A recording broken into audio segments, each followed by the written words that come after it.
Bonsoir à toutes et tous, soyez les bienvenus dans le club sur Sport en France, évidemment le lieu de passage de tous les athlètes et nous allons découvrir toutes les disciplines. Vous connaissez évidemment la promesse, et bien cette semaine on va tout simplement prendre de la hauteur avec une fédération qui nous tient à cœur, la Fédération Française d'Aérostation, et pour en parler nous avons trois invités, dont deux sur le plateau à mes côtés. Je commence par le président de la Fédération Française d'Aérostation et pratiquant de ballon à gaz, Éric de Sellière. Bonjour Éric. Bonjour Anthony. On va parler donc d'aérostat, on va parler de ballon, on va parler de plein de choses. Et on a un autre pratiquant, montgolfière et ballon à gaz, et instructeur senior examinateur qui nous vient du Nord, Benoît Havray. Bonjour Benoît. Bonjour Anthony. On va parler de tout ça aussi avec un invité en duplex. Et oui, depuis les montagnes, depuis les Pyrénées, il nous fait l'amitié de nous accepter quelques minutes, j'allais dire, pour nous répondre. Il est pilote de dirigeable en Touraine habituellement. C'est Olivier Fabregat. Bonjour Olivier. Bonjour Anthony. Alors on va donc bien se lancer. Merci à tous les trois d'avoir accepté cette invitation. On va tout simplement parler, découvrir la discipline, l'aérostation. Et c'est parti donc avec Fédécodage. Alors sur Sport en France, évidemment, vous le savez, dans le club Sport en France, on s'intéresse vraiment particulièrement à une discipline et une fédération. Alors on connaît tous la montgolfière, j'imagine que vous connaissez tous la montgolfière. On appelle ça un aérostat, d'où le nom de la fédération. Alors Eric, je commence par le président. Il y a trois disciplines principales. Est-ce qu'on peut savoir justement quelles sont-elles ? Alors, la Fédération Française d'Aérostation couvre les trois disciplines qui sont la montgolfière qui est la plus connue, donc une montgolfière qu'on gonfle avec de l'air chaud. Dès qu'on en chauffe avec un brûleur, le ballon s'élève et en général, on en voit un peu partout en France. Les vols durent 1 heure et quart, c'est assez classique, tôt le matin et tard le soir. La deuxième discipline, c'est le ballon à gaz, donc un ballon qui est gonflé soit à l'hélium, soit à l'hydrogène. Alors nous, quand on vole à l'hydrogène, donc un ballon, un gaz plus léger que l'air. Et là, il y a un tout petit nombre de pilotes en France. Et enfin, la dernière discipline, représentée par Olivier, c'est le dirigeable. Donc lui, il pilote des dirigeables à air chaud. C'est comme une montgolfière, sauf qu'il a des gouvernes pour diriger son dirigeable avec un moteur et un ventilateur qui permet de faire des circuits. Donc là, la discipline, elle est limitée par moins de 5 personnes en France, donc on est très content de l'avoir. Voilà un petit peu les trois disciplines d'aérostation. Alors, la Fédération Française d'Aérostation, ça représente combien d'adhérents, combien de clubs, d'associations et combien de pratiquants ? Alors, c'est rigolo parce que beaucoup de gens nous posent ces questions dans les ministères et autres. Je ne suis pas original. On est une toute petite fédération, on est 700 membres à peu près, qui sont la plupart pilotes de montgolfière, et pour une centaine de clubs en France. Aujourd'hui, 95% sont pilotes de montgolfière. Il y a une petite vingtaine de pilotes de ballon à gaz en France, et en dirigeable, actuellement, il y en a 3-4. Bon. Mais on en parlera plus tard. C'est une discipline qui est assez accessible. Il faut démystifier le fait qu'on ne puisse pas faire de la montgolfière quand on en voit. On peut aller s'inscrire dans n'importe quel club. Et même si on n'est que 700, j'espère à l'avenir qu'on sera beaucoup plus nombreux, surtout les jeunes qui peuvent être intéressés par cette discipline. Quand on voit des images comme on a, on ne peut être qu'intéressé justement par cette discipline. Alors Benoît, comment est-ce que vous avez découvert justement à la fois la montgolfière et le ballon à gaz ? Alors ça s'est fait par le jeu de rencontre en fait, simplement j'avais un ami qui apprenait à faire de la montgolfière et de fil en aiguille il est devenu pilote et on découvre généralement en accompagnant et en suivant, il y a toujours un véhicule de récupération qui suit la montgolfière parce qu'on ne sait jamais où on va se poser. Alors ça c'est l'aventure. Voilà, c'est l'aventure et donc il faut récupérer et les passagers et le ballon et donc c'est généralement comme ça qu'on accède, c'est en étant équipier simplement. Et donc de fil en aiguille il est devenu instructeur, il m'a fait passer mon brevet. D'accord. Et puis, toujours par le jeu des rencontres, dans le Nord, on a un grand champion de ballon à gaz qui a remporté le plus le championnat du monde de ballon à gaz au monde. Il a gagné 9 fois, c'est Vincent Leis. Et donc, lui était instructeur et de ballon air chaud et de ballon à gaz. Et donc, il m'a fait passer mon brevet en air chaud également. C'est deux brevets différents. Et donc, c'est comme ça que j'ai découvert les deux disciplines. Et que maintenant, vous êtes senior examineur, c'est ça Alors voilà, je suis instructeur dans les deux disciplines. Je suis examinateur et senior examineur, oui, absolument. Waouh, donc beau CV déjà, on y reviendra tout à l'heure justement sur ces brevets et sur la façon de pouvoir enseigner, j'allais dire. Alors Olivier, moi j'ai une question. On parle de peu de pilotes justement de dirigeables, seulement 3 en France. Comment vous avez découvert cette discipline ? C'est par notre instructeur de montgolfière, je dis notre parce que j'étais associé avec mon frère à l'époque, quand on avait notre activité dans l'aéronautique. On a acheté un dirigeable, on était très motivés par le côté nouveau. Il y en avait très très peu. Enfin, de cette taille-là, ça a été le premier. Et donc du coup, on s'est lancé dans l'aventure qui était un peu compliquée quand on est dans un environnement assez marginal qui est le dirigeable à air chaud. Bah, du coup, on rencontre quelques difficultés, mais on a pu le faire voler quand même pas mal de fois. Ah, j'imagine, quelles images, c'est magnifique, on en prend plein les yeux à chaque fois. Le gabarit est important, on y reviendra tout à l'heure. On va commencer quand même par la montgolfière, si vous le voulez bien, parce que tout le monde connaît, hein, j'allais dire. Alors quel est le principe généralement, Benoît? On l'a un petit peu compris, mais cette montgolfière, voilà comment elle se mouvoie, j'allais dire, je ne sais pas comment elle bouge. Comment elle bouge? Alors, c'est le principe d'Archimède, donc en fait c'est une question de volume et de densité et de déplacement d'air, et donc on réchauffe un volume d'air. Et donc l'air chaud étant plus léger que l'air froid, donc le ballon s'élève. Donc en effet, globalement, une montgolfière, c'est un volume d'air chaud, enfin d'air qui est emprisonné dans une enveloppe. On a un brûleur pour réchauffer et amener cet air donc ça permet à température. De se lever, voilà. de s'élever. Et donc on ne se déplace en fait réellement, on ne maîtrise réellement que la verticalité de l'appareil. D'accord. En montant et descendant, vous chauffez un petit peu, le ballon monte, vous arrêtez de chauffer, il descend naturellement. Et donc, et après, on est guidé par les vents. Donc, on se laisse diriger par les vents. Donc, c'est toujours entre guillemets une improvisation. Non, parce que on regarde, on fait la météo, etc. Donc, on sait dans quelle direction on va, mais on ne sait jamais précisément où on va se poser. Donc, c'est toujours une aventure. Ah oui, ça c'est clair. Aventure, Eric. L'aéronaute, donc, a son plan de bataille, j'allais dire, parce que ça c'est le pilote de montgolfière, l'aéronaute, mais il ne sait pas vraiment où il va atterrir. Il faut quand même avoir une sensibilité sur le vent, etc., parce que c'est très dépendant de tout ça. Alors en fait, oui, c'est une aventure à chaque fois, mais une aventure qui est extrêmement bien préparée. Benoît le sait très bien, puisqu'il forme des instructeurs, il contrôle des instructeurs et il forme des nouveaux pilotes. On prépare son plan de vol à l'avance en fonction des voies aériennes, en fonction de la météo, de la vitesse du vent, de la direction du vent. Donc on sait toujours à peu près où on va. Et là, je vois que vous êtes en train de passer des très belles images du championnat du monde. En championnat du monde, les pilotes de compétition peuvent faire des vols de 10, 15 ou 20 km et aller jeter leur marqueur à 10 cm du centre de la cible. Wow. Donc l'atmosphère étant composée de différentes strates, on sait que selon les différentes strates, il y a le vent qui va à droite, qui va à gauche, etc. Et les pilotes qui font de la compétition savent qu'à 1200 mètres, il y a 232 degrés à 5 nœuds. En descendant un peu, il y a 228 degrés à 8 nœuds. Et ils calculent la vitesse, la direction. Et plus ils s'entraînent, plus ils arrivent à être performants. Et c'est assez sidérant de voir, comme on voit là, le championnat du monde, c'était 120 ballons. Il y a eu une épreuve, le gars qui lançait à 5 mètres de la cible, il était 50e. Donc c'est d'une précision diabolique. 5 mètres, c'est nul, c'est ça qu'on est en train de dire. Voilà, c'est ça. Donc ça veut dire qu'avec un engin non dirigeable, on arrive à très bien se diriger, à être précis. Et donc les pilotes comme Benoît et plein d'autres, quand on fait des baptêmes avec des gens, eh ben on arrive, on va leur dire on va se poser à peu près à 10 km dans un champ. On ne sait pas quel champ, mais on y va à peu près. Donc c'est pas si improvisé que ça. Ok, donc c'est pour ça que je comprends mieux, Benoît, qu'il faut un brevet évidemment pour pouvoir à la fois emmener des passagers et puis soi-même savoir où on va et ne pas faire prendre de risques à n'importe qui. D'ailleurs, pas atterrir, je ne sais pas, dans la propriété de quelqu'un en particulier. Oui. Alors le brevet, c'est une formation pratique, évidemment, donc qui est pas énorme, hein, c'est 16 heures de pratique en double pilote. Et par contre, il y a tout un volet théorique. Et là, qui est plus important, il y a la réglementation, la météo, qui sont vraiment essentiels. Et après, des aspects spécifiques liés à la montgolfière.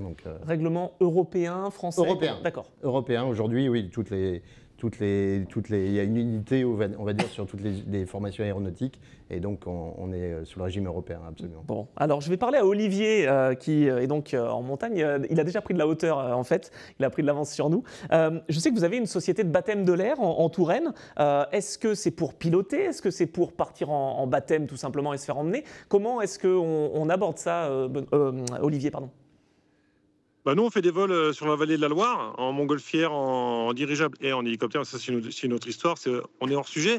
Et on est également école de formation. Je suis moi-même instructeur de montgolfière, comme Eric, comme Benoît Eric. Et je suis également instructeur dirigeable. Ah oui, c'est pas mal. C'est assez complet, finalement. Donc, comment? C'est assez complet, j'allais dire. Oui. J'ai cru que vous aviez fini, mon cher Olivier. En tout cas, j'avais une note aussi sur mes fiches. Premier vol en dirigeable éco-responsable à air chaud. Qu'est-ce que c'est que ce projet, Olivier? J'ai vu ça, c'était en 2023. En fait, c'est le principe, c'est qu'on on est comme la montgolfière, hein, on se sert des éléments malgré tout, malgré le pouvoir de se diriger. On est comme une montgolfière, c'est-à-dire que ça se gonfle à l'air chaud. On peut monter verticalement comme une montgolfière. Et on a un moteur qui derrière, mais qui émet très peu de bruit et qui est très très faible en émission. Donc c'est pour ça qu'on a ce projet-là. Et on ambitionne de le passer en électrique. Ah, ok, pas mal. Donc c'est toujours de l'adaptation là aussi, hein, Eric, parce que cette fédération, elle doit aussi se renouveler ou se faire connaître, j'allais dire. Donc on a parlé de la montgolfière, on parle du ballon à gaz. C'est quoi les grosses différences finalement? Alors, le ballon à gaz, ce qui est très intéressant pour la France et puis pour le niveau mondial, c'est que c'est une invention française. Le 21 novembre 1783, les frères Montgolfier font le premier vol devant Louis XVI, et donc la France est connue pour ce premier vol. Mais ce qu'on sait moins, c'est que le physicien français, Jacques Charles, il fait le premier vol en hydrogène le 1er décembre 1783, Hydrogène. 10 jours après. C'est-à-dire qu'en 10 jours, la France invente la montgolfière et le ballon à gaz, et aujourd'hui, on vole de la même manière. Donc, on prend un gaz plus léger que l'air. Alors, on connaît l'hélium, des petits ballons dans les écoles qu'on fait gonfler. Nous, on vole à l'hydrogène qui est beaucoup moins cher. Donc, à l'époque, ils fabriquaient de l'hydrogène en mettant de l'acide sur des copeaux de métal. Et donc, ils remplissaient un ballon en hydrogène et ils ont découvert qu'on pouvait voler très longtemps. Et donc, à la différence, c'est qu'en ballon à gaz, donc nous, on fait de la compétition longue distance avec Benoît. On y reviendra. On peut arriver à voler 2 jours, 3 jours non-stop. Donc là, c'est quelque chose qui se prépare longtemps à l'avance et ça ne demande pas la même résistance, on va dire. Mais voilà, montgolfière et ballon à gaz, on a un aérostat qui s'élève avec un gaz plus léger que l'air, que ce soit de l'air chaud, de l'hydrogène ou de l'hélium. Par contre, pour la direction, c'est la même chose, hein, ballon à gaz ou montgolfière. Alors en ballon à gaz, pour monter, on jette du sable. Ouais. On a tous vu ça dans les films ou dans les BD, avec une petite pelle à sable. Et puis pour descendre, eh ben, on tire sur une ficelle qui ouvre une soupape et qui libère de l'hydrogène, donc on redescend. Et c'est exactement la même technologie qu'en 1783. La soupape, le filet, le ballon et la pelle à sable, on pilote de la même manière depuis 241 ans. Ça, c'est magnifique, hein. Franchement, Benoît, on n'a pas beaucoup de matériel en fait finalement à disposition, outre si la pelle à sable et le sable, mais comment est-ce qu'on peut faire les différences, j'allais dire les grosses différences entre montgolfière et ballon à gaz sur le matériel? Alors sur le matériel, en fait, la grosse différence, c'est l'absence de brûleur sur un ballon à gaz. D'accord. Évidemment, on est à l'hydrogène, donc ce serait très dangereux. Ça serait très dangereux. Et moi, je ne monte pas avec vous si c'est ça. Donc, c'est vraiment la grosse différence et c'est notable. C'est-à-dire qu'en fait, vous avez un bruit, enfin aucun bruit dans un ballon à gaz. Alors qu'une montgolfière, il y a toujours cette nécessité de réchauffer, donc en permanence, le brûleur fonctionne.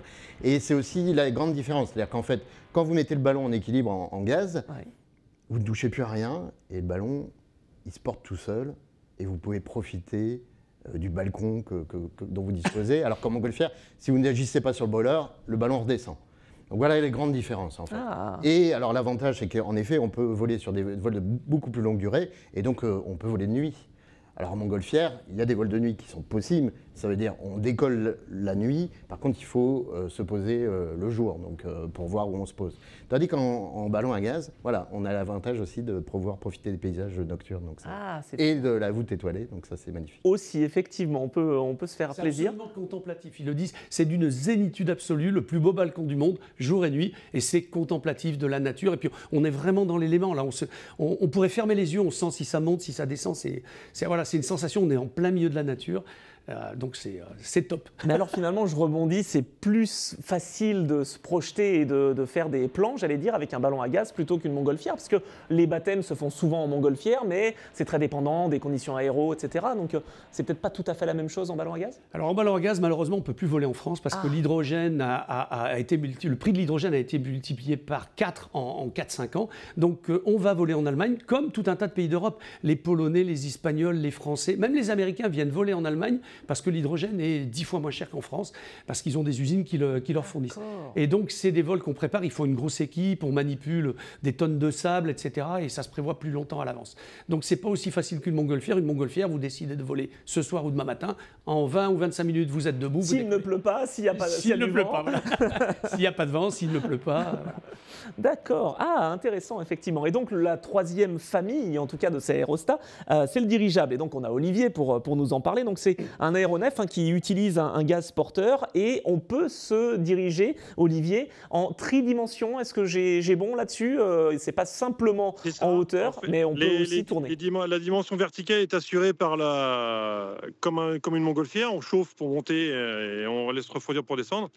Et après, le côté droite et gauche se fait par une gouverne qui est gonflée derrière, en fait. C'est comme un peu les formes spéciales qu'on peut avoir en montgolfière. Là, on a quelque part une forme spéciale en ogive et qui nous permet de se diriger en l'air. On est un peu le sous-marin de l'air. Est-ce que, si je parle de Zeppelin, c'est la même chose ou c'est quoi? C'est comme, je sais pas, c'est similaire? Non, le Zeppelin était un dirigeable à gaz. Donc c'est du gaz comme les ballons à gaz, hydrogène ou hélium. Et donc du coup, ça vous permet de rester constamment en l'air. Par contre, il y a beaucoup plus de logistique au sol. Faut un véhicule avec un mât pour l'accrocher. Donc c'est un peu plus de logistique et c'est excessivement plus cher.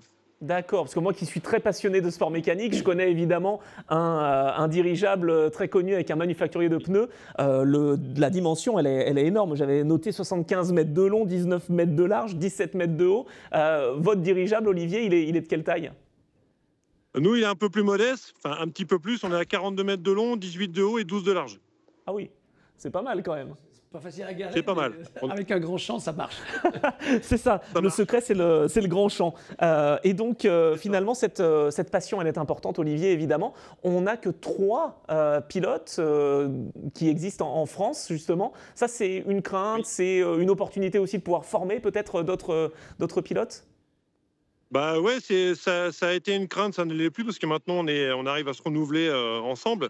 Mais il y a peu de temps, j'étais le seul pilote de dirigeable en France, donc ça commençait à être inquiétant. Donc la direction générale de l'aviation civile nous a aidés à porter le projet et à trouver des solutions pour développer un peu plus cette activité, quoi.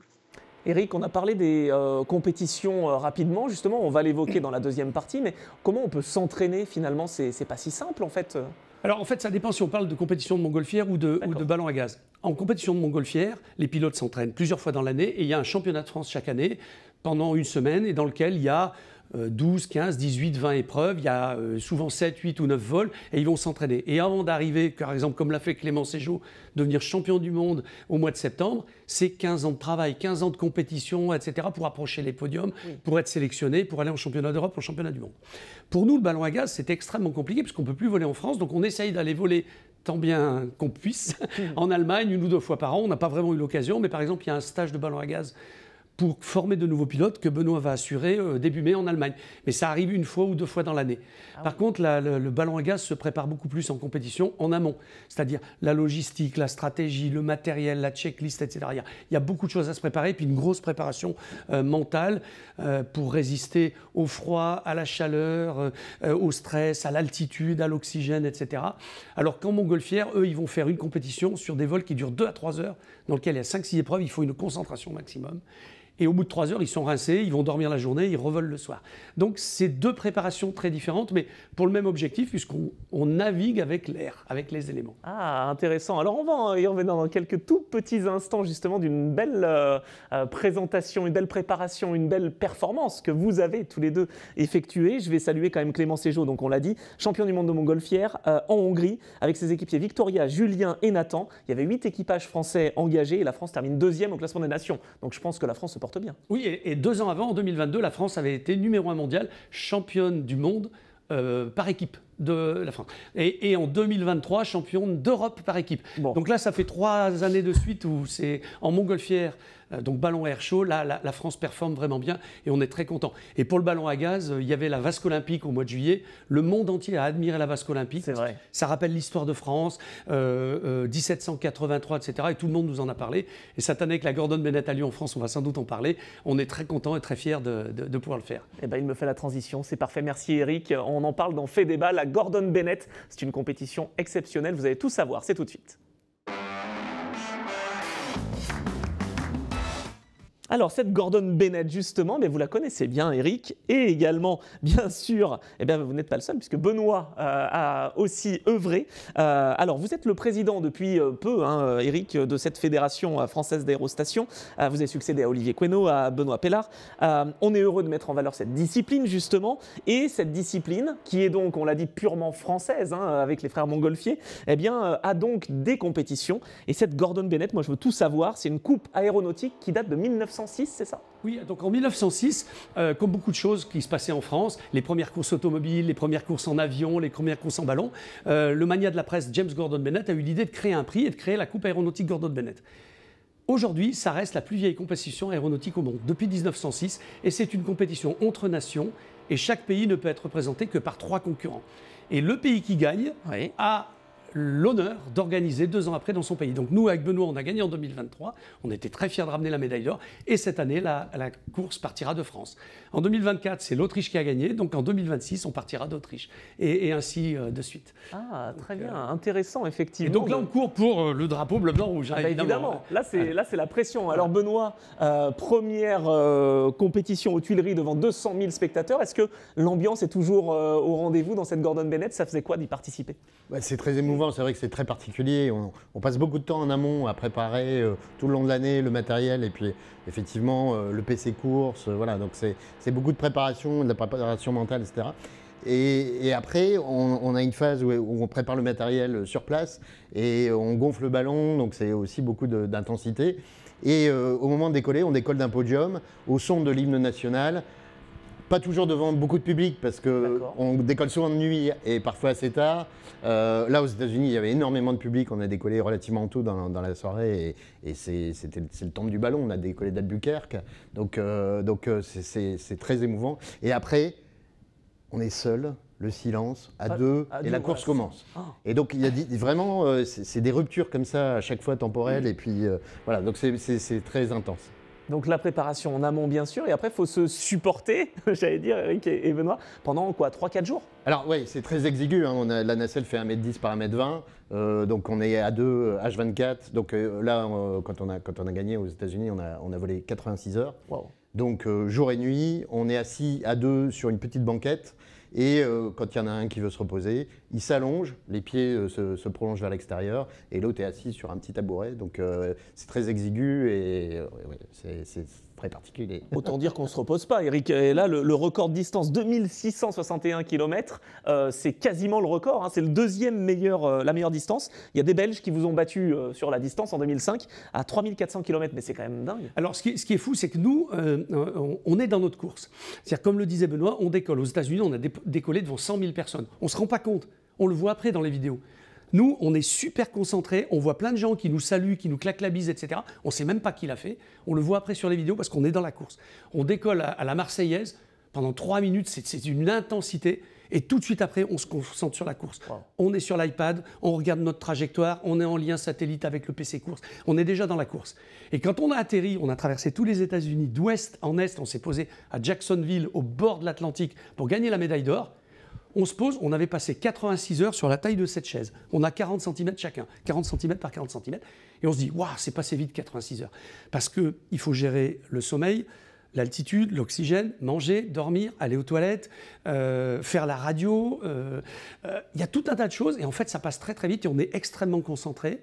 Et on a une règle, le premier qui est fatigué, il dort. Donc on gère. Alors, c'est un peu comme les gens qui traversent l'Atlantique en bateau. Eux, ils sont tout seuls. Ils vont faire des siestes de 20 ou 30 minutes.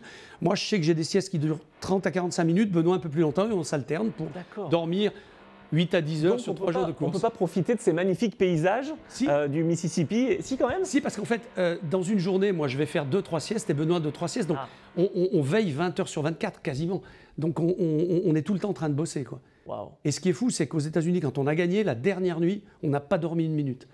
L'adrénaline ? Non, parce que la dernière nuit, on a fait du rase-motte mais vraiment du rase-motte à 100 mètres sol, à 50 km/h de nuit, avec les lunettes de vision nocturne et le radar d'altitude. Il fallait être super concentré pour pas aller au tas.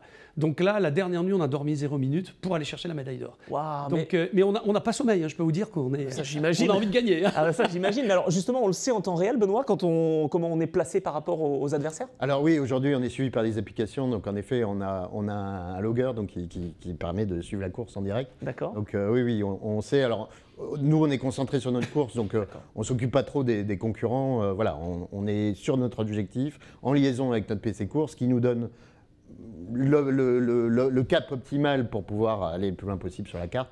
Et donc voilà. Donc, mais oui, dans l'absolu, tant que vous avez du réseau, vous pouvez voir où sont les autres concurrents. Donc, Est-ce que les 2600 km, là on a vu à peu près cette petite infographie, ils étaient dans la tête, visés justement, ou est-ce qu'on ne sait pas exactement la distance qu'on peut effectuer selon les vents, selon tout ça? Oui, c'est toujours selon les vents. Alors en fait, quand on prépare le ballon, nous, sur le terrain, sur place, notre PC course se réunit et trace les trajectoires. Mais ce ne sont que des prévis météo, oui. donc vous n'êtes jamais complètement sûr de ce qui va arriver.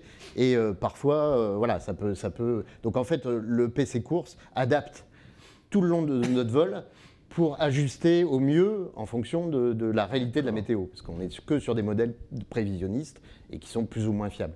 Et donc, ils passent leur temps à recaler notre trajectoire. Eux non plus, ils dorment pas. Non, ils se relayent en fait. Ils sont 3, donc ils se relayent, ouais, absolument. Wow. Et donc, on sait la direction, puisque globalement, on avait un vent d'ouest, on sait qu'on allait à l'est. Que l'Est, il y a la frontière, on va dire, entre guillemets, qui est l'Atlantique, donc on ne peut pas traverser l'Atlantique, donc c'était fin de course à l'Est.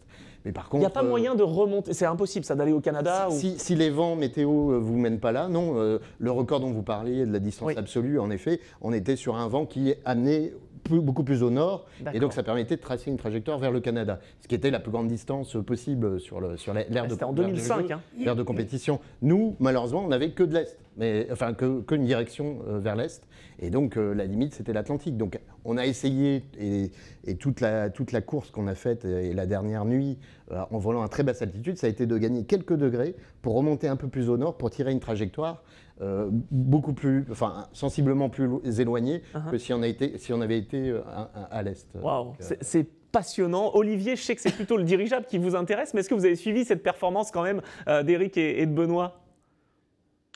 Bien sûr, oui, je la suis depuis quelques années. J'ai une grande admiration pour eux, parce que c'est, Eric là, ou je sais plus si c'est Benoît qui l'a dit. Moi, je compare ça à la Vendée Globe. Ils sont tout seuls là-haut et tout se fait là-haut. Donc c'est vraiment impressionnant. J'ai un profond respect pour eux parce que faut le faire. C'est vraiment les aventuriers du Nouveau Monde. Pas du Nouveau Monde, mais c'est vraiment des aventuriers, quoi. C'est impressionnant. Et il y a des compétitions de dirigeables aussi. C'est quoi le principe? Il y a eu des compétitions de dirigeables en France. Et le principe, il y a des pareil de vitesse, de précision. Voilà, c'est un peu le même principe que la montgolfière. D'accord, avec quand même une manière de se diriger plus facile, j'allais dire entre guillemets, c'est pas de la triche, mais bon, que le ballon à gaz ou la montgolfière. Eric, comment on se nourrit? On a parlé du sommeil, comment on se nourrit? On se prépare en amont, je crois qu'on a des images, c'est Alors dingue, oui, je vous en parle un petit coup. On va juste repréciser un petit truc qui est important pour les 3 disciplines de l'aérostation. Les pilotes, on ne fait rien sans notre équipe. Il y a les équipiers. Ils sont 2, 3, 4. En dirigeable, il faut beaucoup de monde. En montgolfière, c'est souvent 2, 3, 4 personnes qui aident au gonflement, qui suivent en voiture, etc. En Gordon Bennett, c'est encore plus parce qu'il faut être au moins 7, 8 pour le gonflement. Et puis surtout le PC course. Le PC course de l'équipe de France, on y tient, ça fait 12 ans que c'est un PC course commun. C'est une quinzaine de personnes qui bossent pour l'équipe de France. 2 météorologues, 3 ou 4 contrôleurs aériens, et chaque équipe a 2 ou 3 routeurs qui se relayent jour et nuit pendant 3-4 jours. Et eux, alors c'est fou parce que moi, j'aimerais pas faire leur job. Ils sont devant un ordinateur. Je trouve ça hyper stressant de prendre soin des pilotes qui sont en altitude. Et eux, ils ne voudraient pas être à notre place parce qu'on est à 5000 ou 6000 mètres par moins 15 degrés, etc. Donc, pour revenir maintenant, comment on vit? Eh bien, on essaye de vivre. Le matin, on profite du lever du soleil. Quand même. On prend un petit déjeuner tous les deux, comme si on était entre potes à un bar, mais là, on déjeune et là, on a... Ouais, sur un balcon, quoi. À midi, on prend la petite apéro avec des tomates, du saucisson et on fait notre repas. Et le soir, on mange un petit peu plus tôt parce que le soir, comme il va faire froid la nuit, il faut penser à s'habiller. Donc, on essaye toujours d'anticiper parce que s'habiller, se changer, aller aux toilettes, tout est compliqué. Par exemple, on se rappelle, il y a 3 ans en arrière, on a passé toute la dernière journée à 6000 mètres au-dessus de la Roumanie avant d'aller se poser pas loin de la mer Noire en Bulgarie. il faisait moins 13 degrés, on était sous oxygène. Et je raconte toujours cette anecdote, c'est intéressant de savoir. Moi, je suis allé aux toilettes. Ça nous arrive en 3-4 jours. Ben, rien que pour aller aux toilettes, c'est pas 10 minutes, c'est 3/4 d'heure. Ah ouais. Parce qu'il faut se déshabiller entièrement et se mettre en slip. Il fait moins 13, on est à la radio, on a l'oxygène dans le nez, il y a le câble qui passe, on a 40 cm chacun. Donc tout ça, c'est compliqué, on se gèle et il faut se rhabiller, etc. Manger, c'est fatigant de manger parce que quand on est à 1000 mètres d'altitude, on mange comme ça. Quand on est à 5000 ou 6000, on a l'oxygène dans le nez, on a la radio à faire, etc. Et rien que de mâcher, d'avaler, vous ne respirez pas pendant ce temps-là. Tout prend plus de temps. Donc tout prend plus de temps. On surveille notre oxygène avec un oxymètre, on surveille les paramètres, le transpondeur qui nous suit, la radio, la trajectoire parce qu'il faut piloter. Il faut faire tout ça en même temps. Donc finalement, 2 jours, 3 jours ou 4 jours, ça passe très vite et on a vraiment les moments où on admire le paysage. Donc, voilà. Donc on vit à peu près normalement, sauf qu'on est dans un panier à 3 4 000 ou 5 000 mètres. Voilà. Alors, on trouve ça cool, nous. Ah bah oui, moi aussi, là, franchement, on va dépasser la durée, là, mais c'est tellement passionnant. Je voulais quand même vous faire réagir rapidement avant de conclure sur les 2600 km, justement. On part de Metz, on a une petite carte, ça nous emmènerait où? Voilà, puisqu'on va partir de France, on ne va pas se retrouver en Islande, on est d'accord? Alors en fait, si on regarde bien la carte, en Europe, c'est beaucoup plus compliqué parce que l'Europe est toute petite et l'Afrique est interdite, la Turquie est interdite, évidemment la Russie est hors zone, la Biélorussie, l'Ukraine, etc. Donc en fait, c'est que les pays européens qui ont demandé les autorisations, donc on est obligé de se poser avant d'arriver en mer. Et cette année, en 2024, on est parti de Münster dans le nord de l'Allemagne, on a traversé la France, l'Espagne, le Portugal et il y a 7 ballons qui ont fait plus de 2000 km en se posant au Cap Saint-Vincent, dans la pointe du Portugal. Et le premier a fait 2100 km. Nous, on a fait 2050 km, on était 5e. Donc, tout le monde va dans la petite pointe. Il n'y a que l'Amérique du Nord, USA-Canada, qui permet de faire des grandes distances. Et on a réagi après avec Benoît. Quand on a fait nos 2664 km, qui était le nouveau record de France, la distance précédente, c'était 2191 km. C'était de 1912. Waouh! Donc Maurice Bien-Aimé, qui avait gagné la Gordon Bennett en 1912, il était parti et il était allé se poser à côté de Moscou. Donc aujourd'hui, battre 2100, 2200 km, c'est quasiment impossible en Europe. Donc si on veut rebattre notre record de France, il faudra retourner aux États-Unis. Oh non, il faut laisser gagner les États-Unis et ça, on n'a pas envie de laisser gagner les États-Unis. Bon, c'était passionnant. Merci beaucoup à tous les trois. On retrouve également en Touraine, hein, évidemment, Olivier et votre école, j'allais dire, ou en tout cas votre entreprise qui permet de faire des baptêmes. On a vu l'affiche de la Gordon Bennett, donc qui s'élancera depuis la France, évidemment. Et puis, vous êtes les bienvenus une nouvelle fois dans le club parce que franchement, c'est une discipline géniale. Plaisir pour les aéronautes, les pilotes, puis plaisir pour nous aussi, hein, évidemment. Et je le rappelle, hein, c'est vraiment accessible à tout le monde. Hein. Allez taper la porte à un club, dites que vous voulez commencer comme équipier. Il y a plein d'équipiers qui sont devenus copilotes, puis après pilotes, puis instructeurs, seniors instructeurs. On a tous démarré comme ça. Et je pense que dans la voile, dans le tennis, dans plein de sports, on démarre en rentrant dans un club. Donc aujourd'hui, on essaie de faire une grosse promotion des clubs parce que c'est accessible à tout le monde. Ouais, c'est clair. Merci beaucoup. C'est le mot de la fin, Président. Éric Decelière, Benoît Havray, merci beaucoup également, senior examinateur et instructeur. Et puis Olivier Fabregat, donc on l'a dit, un des 3 pilotes de dirigeables en France. Merci également aux équipes techniques, hein, en régie, Nicolas Baillet à la réalisation, Julien Perronnet à l'édition, Esteban Lepic au son et puis Pierre Duchemin au maquillage. Et on se retrouve très vite dans un nouvel épisode du Club Sport en France, sur Sport en France justement. Salut!